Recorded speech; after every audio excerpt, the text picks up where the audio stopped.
প্রিয় শিক্ষার্থীরা সবাই কেমন আছো? আশা করি সবাই অনেক ভালো আছো। অবস্থান একাডেমির পক্ষ থেকে সবাইকে স্বাগতম। আজকে এসএসসি আইসিটির তৃতীয় অধ্যায়ের সরলীকরণ করতে যেগুলো সূত্র প্রয়োজন সেগুলো সব সূত্র আজকে শেখাবো। দেখো, এগুলো যদি তুমি না জানো তাহলে জীবনে কখনোই তুমি অঙ্ক সরলীকরণ প্রমাণ এগুলো কিছুই করতে পারবে না। আজকে এই ক্লাসটি খুবই তোমার জন্য গুরুত্বপূর্ণ।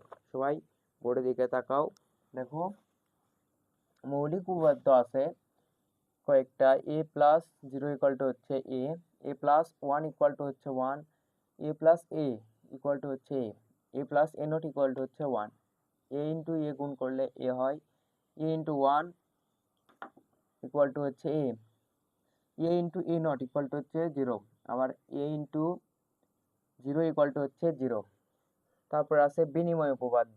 বিনিময় উপপাদ্য আছে a plus b equal to B plus এ। এগুলো খুব সহজ। দেখো, এটা শুধু উল্টাই লিখছে, বি এর মধ্যে দিছে, এ ওই পাশে দিছে। তারপরে আছে হচ্ছে A into B equal to হচ্ছে বি ইন্টু এ। খুব সহজ। দেখো, তারপর আছে অনুষঙ্গ। অনুষঙ্গ অনুষঙ্গ অনুষঙ্গ উপপাদ্য। অনুষঙ্গ উপপাদ্য আছে এ, এখানে ব্র্যাকেট আছে, বি প্লাস সি, এখানে প্লাস আছে A plus B plus C equal to A plus B bracket আছে প্লাস সি। একই, শুধু এই জায়গায় ব্র্যাকেট দিছে, শুধু এই জায়গায় ব্র্যাকেট দিছে।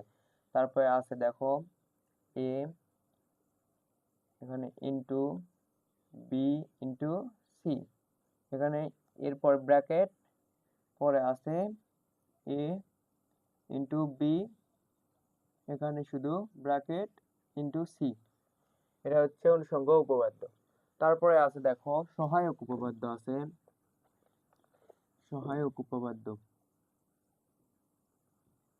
সহায়ক উপপাদ্য এগুলো না জানলে তুমি কখনোই অঙ্ক করতে পারবে না। এগুলো অবশ্যই মুখস্থ রাখতে হবে তোমাদেরকে। দেখা দেখো, সহায়ক উপপাদ্য আছে হচ্ছে A plus A into B equal to হচ্ছে এ। এগুলো পরে প্রমাণ করলেই বোঝা যাবে কিভাবে এ আলো। দেখো, এখন শুধু সূত্রগুলো দেখো। তারপরে আছে এ ডবল নট ইকুয়াল টু হচ্ছে এ। কোনো কিছুর উপর ডবল নট থাকলে শুধু সেটা তুলে দেওয়া যায়, শুধু এ লেখা যায়। তারপর আছে বিভাজন উপপাদ্য। দেখো, বিভাজন বিভাজন বিভাজন উপপাদ্য। বিভাজন উপপাদ্য বিভাজন উপপাদ্য বিভাজন উপপাদ্য কি আছে দেখো, A into B plus C আছে। আমরা লিখি A into B plus C equal to হচ্ছে A into B plus A into C. A into B plus A into C. তারপর আছে দেখো A plus B into C, A plus B into C equal to আছে হচ্ছে A plus B into A plus C. A plus B into A plus C. এগুলো এখানে into আছে, এগুলো ছাড়া তোমরা কখনোই অঙ্ক করতে পারবে না। এগুলো তাই মুখস্থ করা খুব জরুরি। তারপর আছে A plus A not B, A plus A not B equal to আছে দেখো এ প্লাস বি। অঙ্কের ভিতর যখনই দেখবা এটা যদি দেখো আর কিংবা এটা দেখো, তখনই তোমরা সূত্র ফেলাবা। যখন এটা দেখবা তখন এটা লিখবা সূত্র অনুযায়ী, যখন এটা দেখবা তখন এটা লিখবা সূত্র অনুযায়ী। তারপরে আরেকটা আছে দেখো A into B plus plus B not C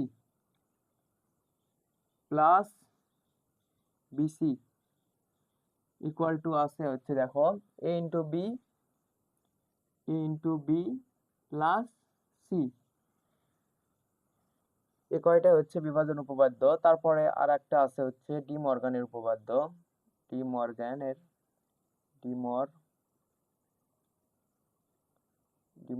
উপপাদ্য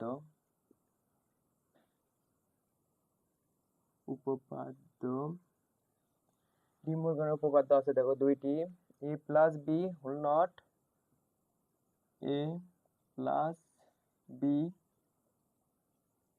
উপরে আছে একটা হোল নট মানে সবার উপরে নট, ইকুয়ালটা আছে হচ্ছে মানে যোগ থাকলে উপরে একটা বার থাকলে বারটা সবার উপর ভেঙে ভেঙে যায়, তাহলে আর গুণ হয়, যোগটা গুণ হয়, তাহলে এখানে এ ইন্টু বি হবে আর বারটা দুটার পর ভেঙে ভেঙে যাবে দেখো।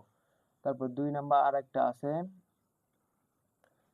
ওই এটারই বিপরীত দেখো, এ ইন্টু বি এটার উপরে আছে হোল নট, এটা ইকুয়াল টু কি হবে দেখো, সেম অবস্থা দেখো, এখানে হবে এ প্লাস বি, এখানে গুণ ছিল তাই এখানে যোগ হয়েছে আর বারটা ভিন্ন ভিন্ন হয়ে বসেছে। তো এই কয়টাই হচ্ছে তোমাদের সূত্র, এগুলোই অঙ্ক যতই করো এগুলো ছাড়া তোমরা কখনোই অঙ্ক করতে পারবা না, তাই এগুলো জানা তোমাদের খুবই জরুরি। ভিডিওটি ভালো লাগলে অবশ্যই চ্যানেলটি সাবস্ক্রাইব করে দিয়ে পাশে থাকবা প্রতিদিন এরকম ভিডিও পেতে।